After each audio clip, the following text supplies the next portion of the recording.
Happy 109th Facebook Live.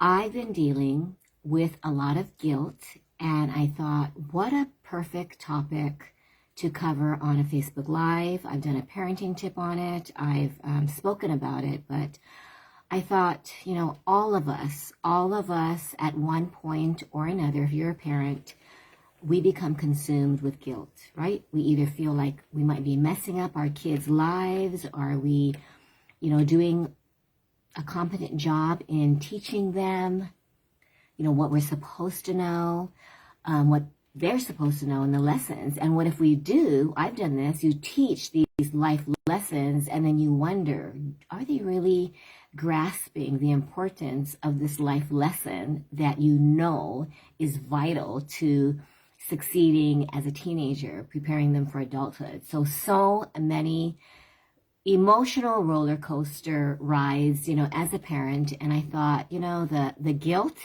is real. And so when I looked it up, it is actually described as the silent epidemic. I mean, that's pretty serious when psychologists and, experts are calling it the silent epidemic. And it's because we personally feel responsible, right, for our children's future, for their grades, for their future success. And then if they possibly get off the path, which we feel is, you are supposed to be on this path, and if they veer from it, then we feel like, we need to guide them back, right? And I've been interviewing, over 100 interviews that I've done. I've been learning a lot about how we need to, as parents, release this guilt. And how do we do that, right? I've come up with about 5 ways. It is an addiction. I think I'm addicted to, whenever I feel that one of my daughters is experiencing or encountering a challenge, I think, well, am I going to be consumed with guilt if I give them the wrong guidance? And is there really such a thing as a wrong guidance, right?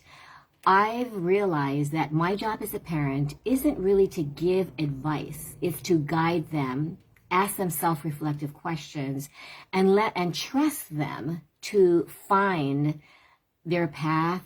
Their choices cannot be, according to what we feel is the right thing. And I remember telling both daughters when they were younger, I want you to live life according to what you want to do and not seek approval. Because every child, some don't really seek approval. They'll do the total opposite, right? They'll rebel. And then others really crave your approval. Well, what happens, I found personally, is if you help them and you tell them what to do and it backfires, well, guess who's blamed for that decision? They'll say like, Mom, I don't know why you told me to do such and such. I shouldn't have listened to you. And guess what? That adds to the guilt. Why did I choose that path? Why did I guide them this way, right? And as an educator too, I'm learning to tell kids, teachers grade differently. You might get this wrong, and it's okay. Because can you imagine feeling personally responsible if my guidance resulted in a mediocre grade? And then, a student coming back to me and saying, guess what? You got it wrong. So now I'm guiding them. And if I try to guide them to the right answer, but I also want them to learn from mistakes. And I think as a parent, that is tough because we know that there is a faster, less painful route. But sometimes, as we all know, the harshest, most painful lessons that we've learned, if someone told us the easier route to take, we wouldn't have gained, such valuable, priceless lessons, right, that shaped our lives. So there were just so many suggestions on how to get rid of parental guilt. And I like the first one is there is no right way. When you realize that there is no right way, no decision you make, parenting or otherwise, you think that there is one answer, and they teach you that in school, right? If you get the wrong answer, you get it wrong and then your grade decreases. And I love teachers who grade on effort especially with homework, because it lessens the stress. And people, the kids who are graded, oh my gosh, I've been having so many freshmen, even like third graders, first graders who are just having mental breakdowns over grades, really defining their grades, that it equates to their worth. And I thought, that's what we do as parents. We equate our child's behavior, their grades, their choices as almost a symbol of, or, it just signifies that we're in the right direction. So if your child grows up and gets awards or, just makes all the right decisions in your head because they're getting the right grades, maybe they're playing the right, extracurricular activities, they're being respectful, and they're doing all the things that a perfect or respectful child will do. I've been tutoring those kids, and believe me, they're suffering from so much stress because they feel that they need to present this perfect child. And they're suffering from sleepless nights. They're worrying about their future success. They're worried whether they'll be, receiving that approval. I had one situation where the mother wanted to, the reason why she wanted to be a valedictorian or get straight A's is so that she told her daughter so she could be on the floor of the graduation ceremony, like if it's at the stadium or wherever, she wanted to be close. So she said, I'm really pressured. Another parent years ago wanted the Mililani middle school sticker, the bumper sticker. And she said, when you get to middle school, I better get this sticker. Immense pressure.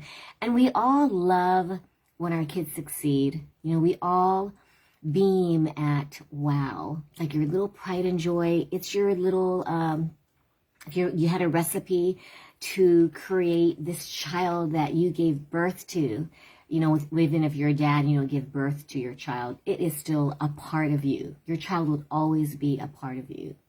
So when I have moms who their worst case scenario would be maybe straight Fs, definitely going to prison, committing crimes, maybe a heartbreak, a really devastating heartbreak that causes emotional paralysis, where they're unable to function, unable to find a job, unable to even sometimes leave the house. It is heartbreaking because you feel that you are responsible to heal your child. You're responsible to make sure that they are happy and healthy and just on the right path, whatever path you think that they should be. Second one is perspective. It is all about perspective because I'm realizing as the mother of two adult daughters, if I don't reframe and, just shift my mindset, my brain can go into down the rabbit hole, and it is an emotional roller coaster. There will be highs where you think, oh my gosh, they're on the top of their game, they're just beaming with joy, and then the next minute, it's like the teenage years. I'm letting you know, the teenage years continue because that's what life is all about, right? So they're beaming, and then all of a sudden, it's just catastrophic. They just think life is just, when will it get better? And you will have phases, right? I used to tell my friends who had relationship problems, if you're married, I've been with my husband for 28 years, 27 years. And there will be sometimes moments where you are in total bliss and you are in love. Sometimes there's months. I've heard that some couples go through years, and it doesn't mean that, oh, you're not meant to be together. With children, it's not like you can break up with your children, right? Although I've been experiencing a lot of parental divorce, you can call it, and it's just when adult children pull away and don't want to have anything. Alienation, parental alienation is real.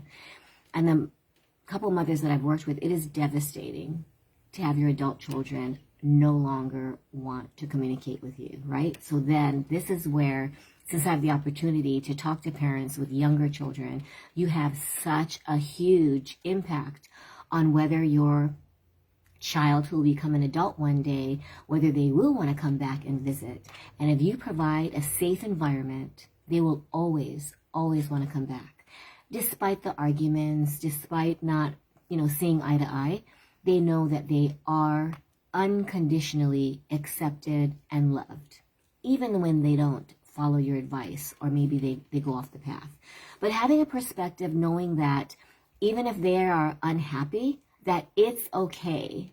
My eldest reminded me the other day, because I always say we need to not be so, oh my gosh, they're mad at me, right? And vice versa. But when you're little and your parent is mad at you, very upset, my students tell me my parents don't love me anymore, which is a huge, talk about a major limiting belief, thinking that your parent doesn't love you because they gave you a harsh consequence, or a third grader because he gets yelled at all the time, right? And what is it about raising children that, it is an emotional journey, right? And we can be filled with love 1 minute and then filled with just, what is it? Maybe anguish, resentment. You feel all of these feelings and you think, as a mother, I feel guilty that I'm feeling emotions that aren't loving. And I remember talking to a therapist and I was crying because I thought, I don't even want to be around my family. You get those moments where you're so stressed. And she said, it's perfectly normal. All about perspective. So when you feel your child is going off the path, just remind yourself, they're just going off. They're going to come back. Then they'll go off. And it's a journey. I've interviewed people who are extremely successful now. And they used to, at one point at 13, belonged in a gang, had a gun, got caught by the police, and now he is an international Toastmaster speaker. Acknowledged as one of the top speakers in the world, and teaches speech. He's a speech coach. And I thought, who would have imagined? So I love it. And the moms who do feel hopeless, when I share stories like this, they feel hopeful. And I don't think we should ever, ever give up hope. Believe me, I've had moments, and I still do. You sink into that, I call that, it's like the black hole of negative. You just futurize every negative scenario. And you think, oh my gosh, what's going to happen if I'm no longer alive and my child doesn't know how to fill in the blank? When you see your children, maybe they don't know how to do something and you think, well, they should know this at this age. But it is practicing non-judgment, having a healthy perspective. And this is a big one. I've had moms say, you know what? I feel like the only one suffering through this because all my friends are sharing, photos on Facebook, on social media. They seem to have the perfect life. And I remind them, we don't even know. And then I share my story. Chelsea gave me permission, but she was let go of her job at times because she did not ask someone for their ID. And so she was given a citation. She had a court hearing, and it was soliciting alcohol from a minor. That's what the crime was. It was stressful. It was the month of my parenting summit, the month of my birthday, and I was, talk about consumed with guilt, worry. The harshest consequence would be a year in jail. And I thought, what? So we've talked about it, and it can be very traumatizing going through that. And then her grandma passes that the same month of the hearing, which was October. And then, the funeral planning and just going through a lot at such a young age. And so I think if we practice a little bit more compassion, and I know right now finals are, laying ahead for the freshmen. I feel every single child that I'm tutoring is just consumed with stress over grades and calculating their GPA, and even if they're little, and then I had a first grader say, it's okay, right? It's okay to make mistakes. So that's the thing, because we are going to feel guilty And then our children will feel guilty if they don't meet our expectations. And it's a vicious cycle. I know my daughters say, you would have raised us totally different. I've done a lot of apologizing. I think as an educator, we just have high expectations, and sometimes it's just a given that they will succeed academically. And then when they do, we just think, well, yeah, that's what they're supposed to do. But when you are experiencing emotional challenges or life just gets in the way, there were a lot of kids during the pandemic who were honor roll students, and there was I don't know if it was KIT or KHON interviewed these kids during the pandemic, and the honor roll kids just said, I couldn't do the distance learning, and I failed some classes. And my immediate thought, went to the parents. What do these parents, and I know I get those calls saying, my child has been a straight A student and now they're getting C's, and it's like the end of the world. Cell phone gets taken away. Lectures are given how, they need to keep their grades up. It's intense. And so this guilt, we will pass on this guilt. I think that's one of the worst, I guess, it'll just be passed on. It'll be generational guilt that we pass on. And we don't want that, because guilt does prevent just experiencing joy. Guilt would prevent us even trusting our intuition, right? Because we won't know, and you'll feel tremendous guilt thinking that you made the wrong choice. I have kids. What major should I pursue? My parents want me to do this, but I want to do this. It's just this guilt epidemic, this silent epidemic, I think needs to be addressed, and we should be practicing ways to heal our guilt, release the guilt. And you know what the ultimate solution is, which I'm struggling with right now, is trusting. So do not let the external circumstances or what appears to be a horrible thing dictate what their future might be, right? So if your child forgets their lunch or fails to turn in a project, you think, oh my gosh, what's going to happen when they're an adult? Are they going to forget to be, responsible and accountable as an adult in the workplace? And then your mind will just spiral. So the comparing really, I do it too. And we really need to stop comparing. Like a lot of times, freshmen are supposed to be, done in 1 year, and then sophomore, and then you are just pretty much admired if you finish college in 3 years. And we really respect people who go over and beyond, not realizing, and this is what I'm seeing with my students, that one girl who, straight A's, worked with her since she was 10 years old, and she decided to just, temporarily drop out. But I thought, school came easy to her, but she felt the pressure to succeed academically. And I've seen kids, they like coast along, I want to do it. And sometimes it's 16, sometimes it's about 18 when they say, you know what, I am done living the life that you want for me. Now I want to do what I want, which normally involves something that, decisions that you would not approve. And then that's where conflict arises, right? Emotional, explosive communication, interaction. Sometimes it creates a rift in the relationship. Then self-compassion. I've been practicing this a lot. And if I get one of my daughters upset, I notice that it is not going to, I used to think, oh my gosh, now I've severed this bond that we share. There will be intense resentment sometimes. That does not mean that your relationship is destroyed, or that you've, I used to think that I would destroy their self-esteem, right? And then you think, I've been doing a lot of apologizing. What I meant was, and have a discussion. As adult children, I think there's so much healing that can be done if we have the courage to have these uncomfortable conversations. And it is healing. I've released so much guilt that I've held on for probably as long as I've been a parent, right? So that's 26 years. Last one, as we all know, life isn't perfect, right? And I've been told that I was a perfectionist, but I didn't realize that it affected my parenting.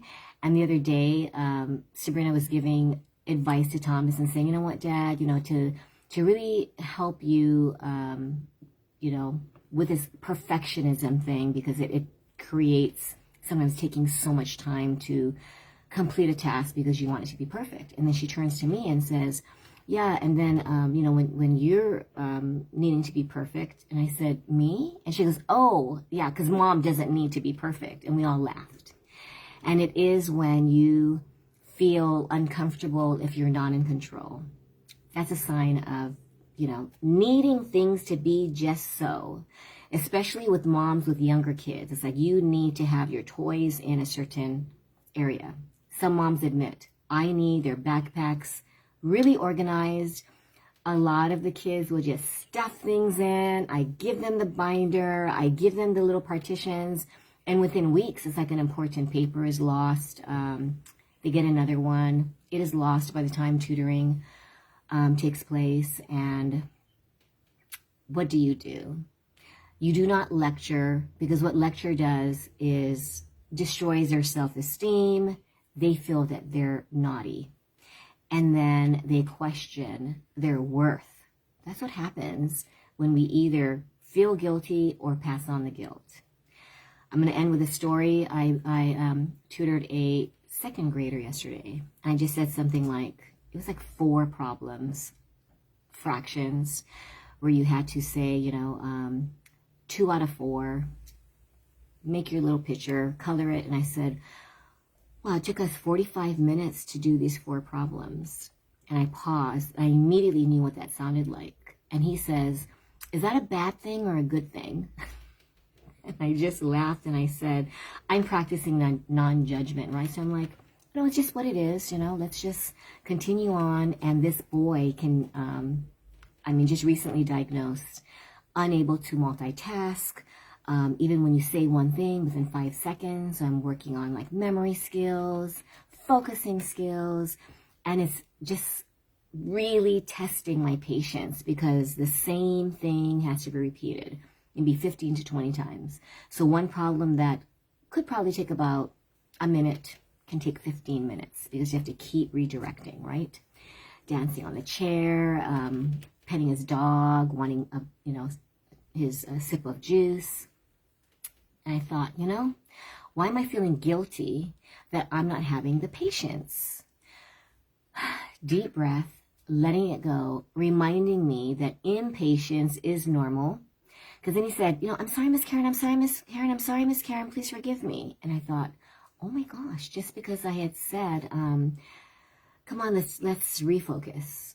We only have about 5 minutes and he wanted to do some memory games. And I have multiple opportunities during every hour that I tutor.